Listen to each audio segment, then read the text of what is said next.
Hi guys, my name is Ryan Husk and I'm working with StartOut and we are about to do Instagram Live interviewing Eugene. Waiting for him to test.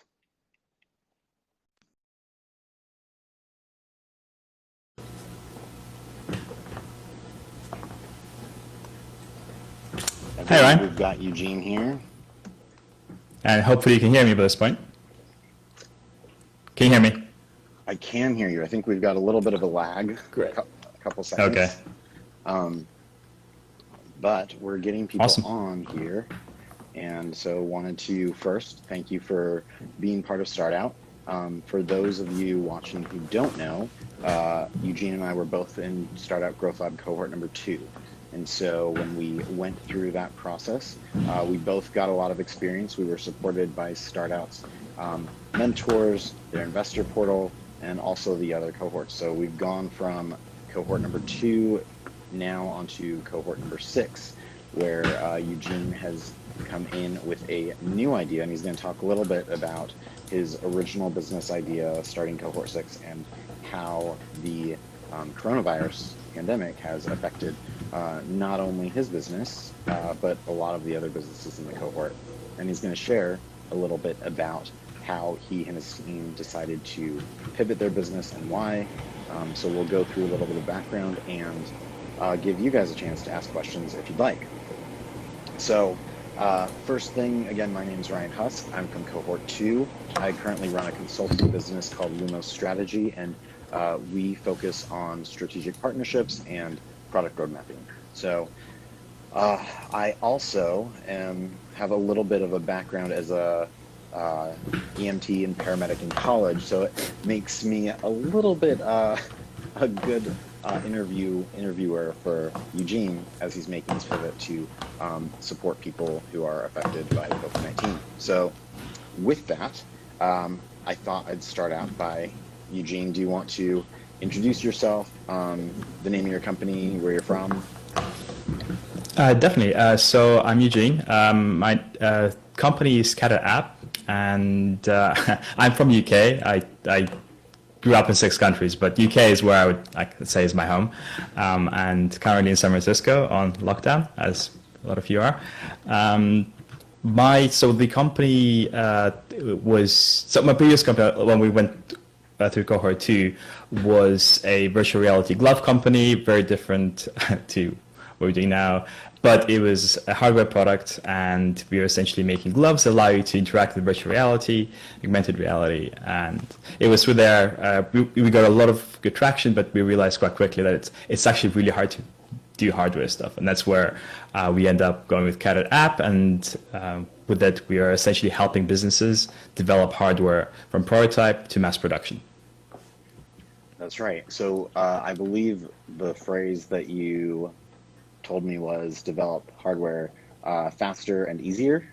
Yeah. Faster, cheaper, and easier. And so you've actually made an interesting pivot because initially like you said, you were in the hardware area, but you've made a little bit of a shift and you have a new idea. And just what's the sort of quick synopsis of that? Because I actually want to go into the origin before we go too far into what you're doing now.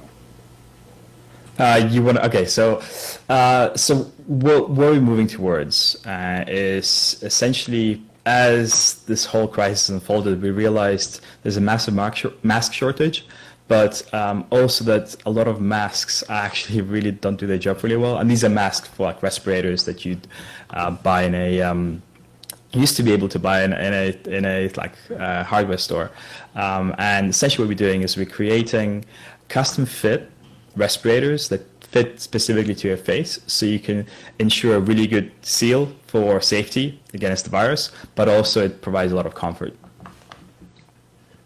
Well, I know that masks are definitely something that's in need, and I think that it's great that you have some relationships to sort of move into this area. But one of the things that I think is a big question to people is, why do you care about this issue? And what made you make the shift? Was it just because there was a need, or do you have a more personal story there?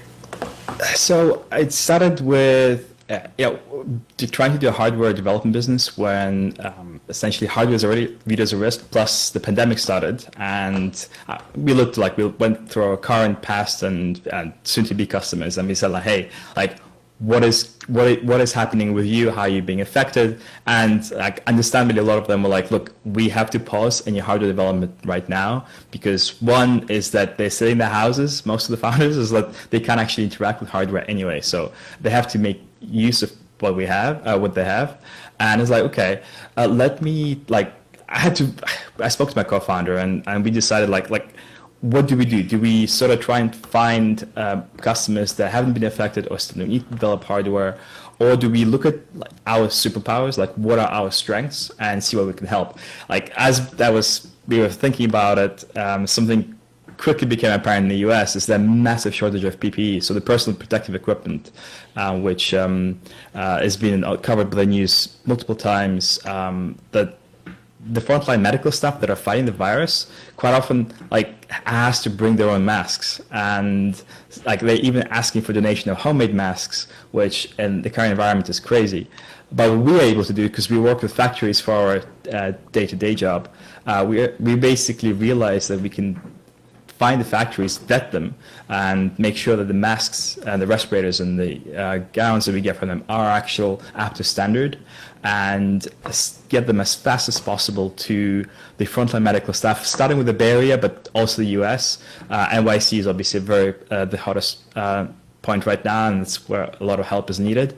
And that's that's how we realized in the mask, like how I learned a lot about, like last 3 weeks, I learned more about masks than I ever thought I would in my life. But in the process of that, I found there's issues with not just the material, but how it fits. And that is more than 50% of the problem.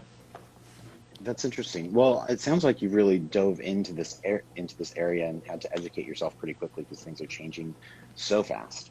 But tell me a little bit about like what does this issue hit close to home at all? Like, was it just, seeing the opportunity, or is there a more personal experience that motivates you? So what really pushed me into this specific route of making custom fitting respirators is speaking to a friend of mine who is a surgeon in a hospital in London, and he basically complained to me that after 2 hours of wearing the respirator, one, he started getting a headache, and two, he showed me a picture, and it was mask was eating into his cheekbones because he had to make such a good fit to protect himself from the virus that it basically meant that it was really uncomfortable to wear, basically. And unfortunately, even with all that, he still managed to get the virus, and he's currently at home in self-isolation trying to get over it. Oh, wow. That's pretty intense. I know that a lot of people's friends have been affected, and even family members as well, and it just makes it really, really hard. Go ahead. Yeah, as Ryan does know, that unfortunately about a week and a half ago, we lost my step-grandma to the virus, and that was really quick. I didn't we knew she was vulnerable, but it literally happened over 3 days, and she had a history of pneumonia and stuff. So that obviously, that's together with direct stories from people who would be using the product has made us realize that there's something that we can help with here, both in the short term and in the long term. I think this is not something that's going to disappear. I think with the way we look at everything from hygiene to sanitation is going to change after this pandemic. I think it's going to be here for us to stay. Yeah, I'm so sorry to hear that. Condolences to your family, and it's really scary when that stuff hits close to home. My mom has pre-existing breathing issues, and it's super scary thinking about what she's doing. So I can only imagine what your family are going through when that hits so close to home. But it's certainly, between what we're all experiencing, what you experienced specifically with your grandmother, I think we all feel the need to sort of make a change and make a difference. So I can see why you might be super motivated to use your relationships with sourcing to sort of provide these masks. I kind of want to ask a question, switch over a little bit, just, you know, basically, just like the basic information related to masks, because I've seen that there are people who have like surgical masks on, there are people who have scarves, cloth masks, there's the ones with like the, I don't know, the like filter on the front, the N95. Can you sort of break down the differences between each of those? Like, do they all work the same? Yeah, there's quite a few differences, and from what I've found is there's essentially three types of masks that we care about right now. It's like a surgical mask that just covers your face with like a cloth.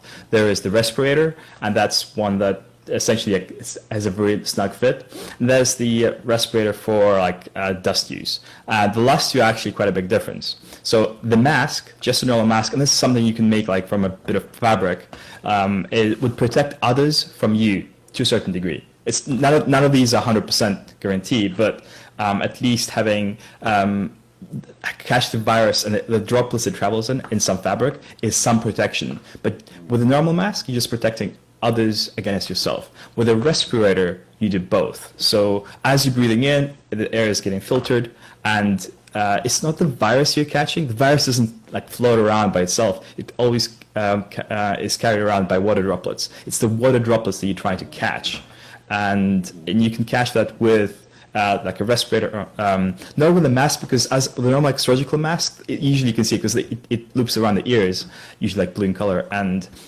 as you breathe in, the air is going to go path-diffuse resistance, so it's going to go around the actual fabric.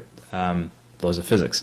Now the third one, and I see a lot of people like wearing respirators, I guess from their woodwork or like domestic DIY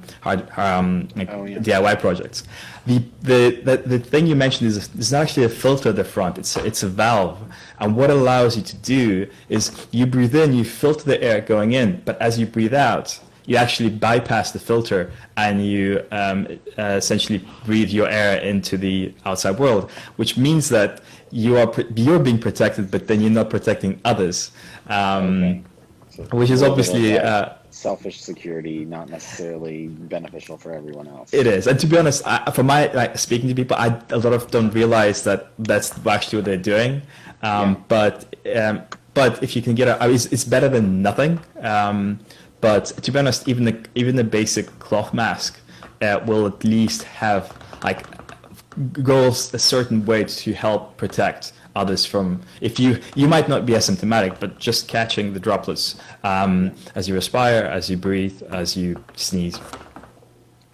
So we've got regular masks, like the surgical masks and fabric ones. They protect other people from you, but they don't protect the person wearing them.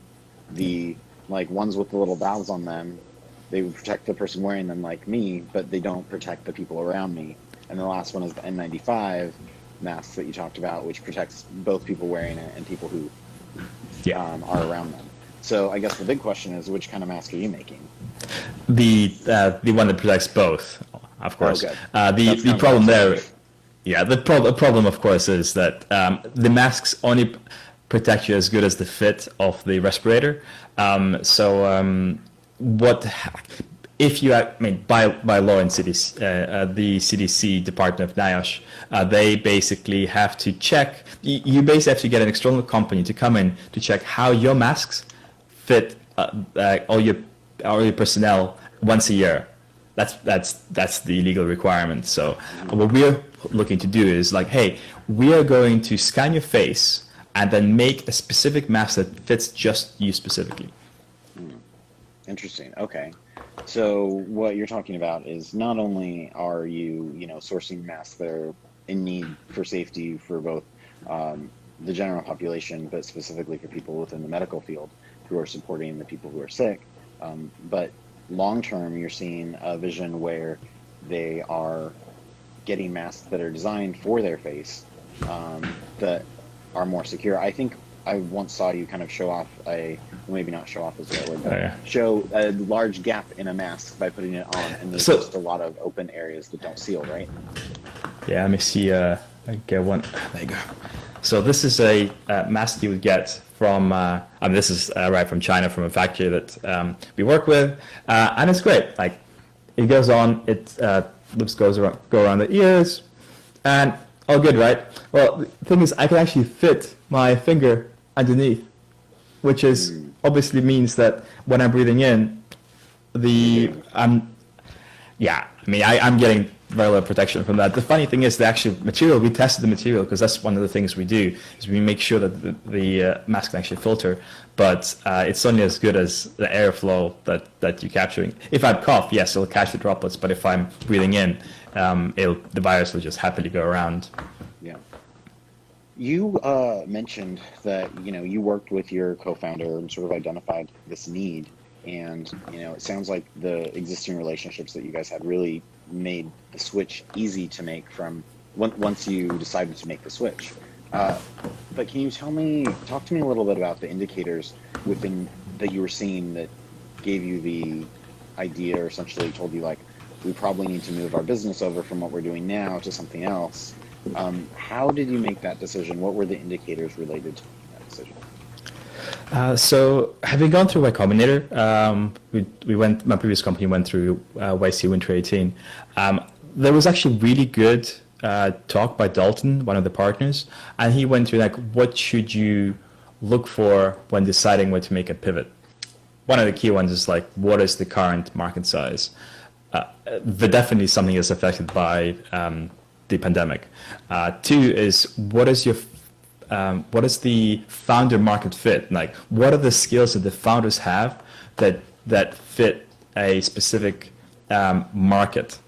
Like, for example, we don't have medical knowledge, but in the last 3 weeks, I've inadvertently been in touch with FDA so often that I actually learned quite a bit about the obviously the bureaucracy process, but also why some of the things that the policies they have, they make sense. It's just obviously at the time of pandemic they can be more of a hindrance. Another point is, like, how easy is it to get started? Like, for most people, it would be actually quite difficult to get started with something like this. For us, given that my history of, like, working with silicone, like with gloves we made out of silicone, I've done 3D scanning for Cadet app. The reason the actual name is Cadet app is the original premise was that we take a normal phone and just scan an object, and then you can basically say, hey, I want to modify this to be, like, mountable on a monitor, or, like, you could modify, essentially ask somebody to modify, and you get the print later on. So we're using the same technology, essentially taking bits and pieces to scan your face. And I've literally done this. So I've taken my phone, go around and just basically take like 20, 30 photos. And it doesn't have to be an iPhone X. It can be as long as your phone has a camera, you can use a service. And you take lots of photos, you basically get it to a server, combine it, use machine learning to combine it into a 3D model of your face, and then using that specific face, we make a mask that fits you perfectly. That's crazy. That's really impressive. I mean, I know that there's a lot of, like, the new, especially iPhones, obviously, and Android phones, they have those new technologies. But what you're saying is that we're not limited to people who have these high-end phones. As long as they have a camera, preferably not like a Polaroid, they'll be able to utilize this app to. Yeah, this really helped us when we was asking medical staff and those who are interested in getting masks, and not all of them had iPhones, and not all of them had the latest. I think it's iPhone X and above that has the face camera. We will use that later on, and obviously if you have that, might as well use it. But we don't want to limit people to, like, hey, you can only get our masks if you have an iPhone X, because it's somewhat limiting. Right. Yeah. There are a lot of people out there who may not have a $1,000 cell phone, but they have a cell phone with a camera, and you want access to everyone to be able to do that. So that's really, really interesting. It's cool to see sort of how you're implementing existing technology to create something that doesn't sound like it's been used before. So we talked a little bit about your founders, your backstory, and how you made the pivot. But what I'm a little bit curious about is, I mean, what are you hearing from the people that you're talking to? Like, are you talking like medical staff? Are those the people who you really want? Who are the people that are going to be your main customers right now? With everyone, is it medical staff, and what are you hearing from them? Right now, I would love to help medical staff just because they're doing such an amazing job and they're literally putting their lives on the line. And I'm seeing this, obviously personally, one of my best friends is now sick down with the virus as a result of it. Who knows? Maybe he wouldn't have if he had a respirator that was fitting well. Obviously, speculating wildly, but we want to, at this point in time, we want to start. We want to see if we can get it to medical staff. Obviously, there's regulations that we have to overcome, and unfortunately, CDC still takes 45 to 90 days to approve a manufacturer in the US to make the masks, and we're going to start making it in the US. I mean, we're going to start with my garage because that's what I have access to. I have a 3D printer behind me there. I switched it off because it was making too much noise. But essentially, start with medical stuff. In the future, we can grow this, and I've had a lot of people reach out to me. It's like, hey, like, can I get it? Can I get it for myself? And we'll eventually want to. Anybody with the phone can get this get a mask if they wanted to. Yeah. Well, it sounds like you've got a lot on your plate. Dealing with the FDA is probably not an easy task. What are the challenges that you're facing right now? Like, you mentioned the FDA, like what else is sort of are the big ones you have to climb? So in terms of like sourcing right now, so there's two problems. Like in terms of just getting masks here, it's not just FDA, actually the Chinese government, I suppose it is. They've gone more stringent. Now, I'm not sure why that is. I think it's partly because there's been a lot of fakes out by factories that are trying to mimic. We had a supply of ours where we basically got a notice from the CDC that, hey, beware, this masks purporting to be from this factory, they're actually fake. And literally my co-founder, she's in Shanghai. She jumped in the car on Friday, literally drove up to the factory. It was about like an hour's drive away out of the city, and literally just went to the factory boss. She tried to get in, and actually there was like a line of cars. I needed to call the factory for like as the US customer and just ask like, hey, we need to basically, we got a notification from CDC, US CDC that this fake's being made of your product. I have an agent outside like waiting to verify the product, and I know that they ushered her in, and the good thing is our supplier was genuine and it's good to know. But like I can see why like it is a worry, and it's a shame because like trying to do this, like I just every hour that we waste in this feels like we're losing lives because the situation in New York is really dire. Flexport. So we were working with Flexport on this, and Flexport is a company that does a lot of logistics. Usually they do like customs and shipping from from China to US and all over the world. But right now they focus on just getting PPE supplies. And there's actually an image of Arnold Schwarzenegger helping offload the shipments from the Flexport in LA to just distribute it along local hospitals, and quite a few of those supplies are also going to New York because that's where that's the hotspot right now, and we need to get that under control, and that's we're getting there slowly. Yeah, it sounds like a lot going on, but I think what's really interesting is that you were able to recognize early on that there was not only a need for this, but that you talked about having your own personal superpower, which it sounds like it's not only in like your knowledge base around technology, but sourcing, having people on the ground, having relationships. You were able to leverage all that and sort of pivot the company in weeks, days. Like, how long did it take you to do that?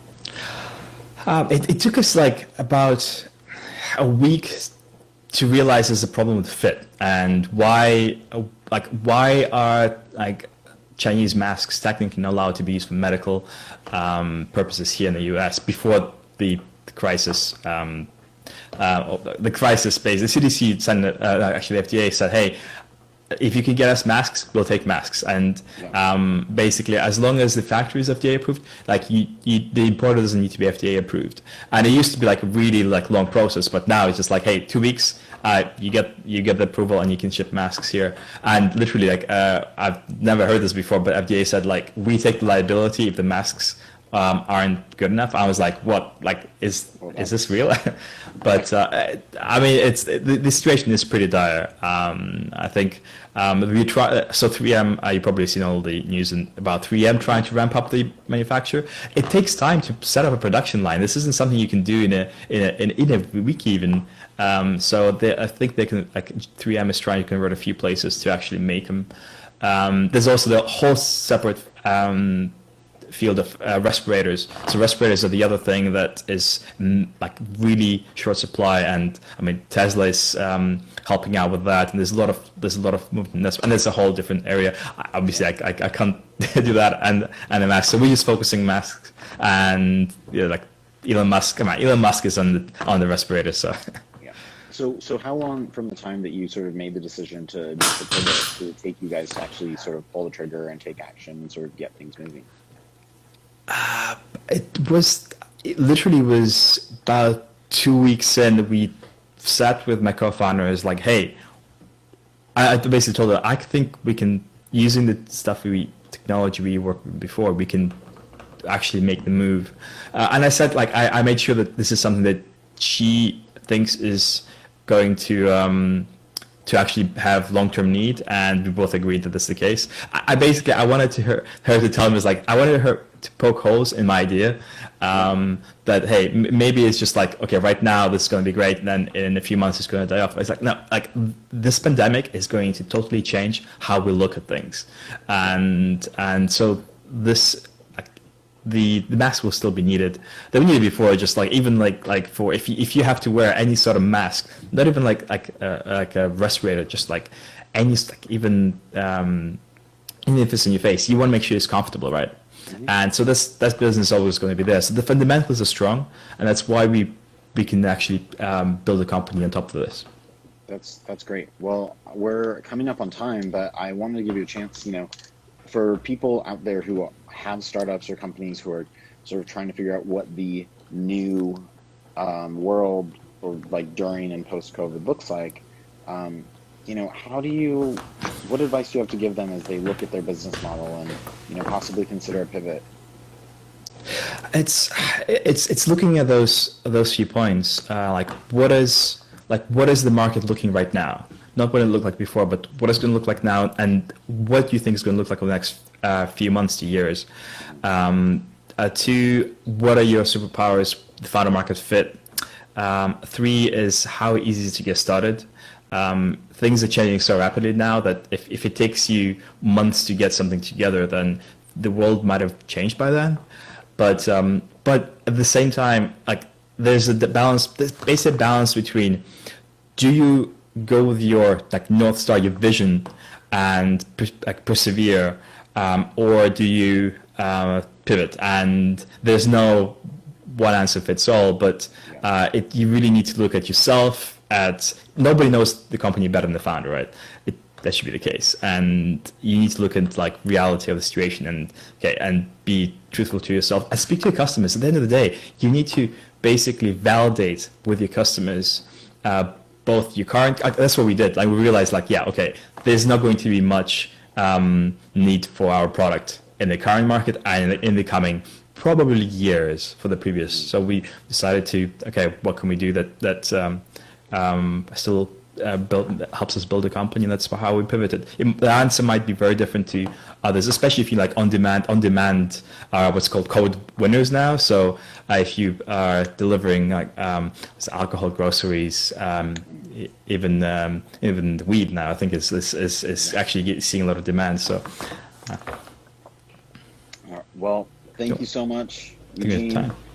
Formerly Catted App, now remasked.com.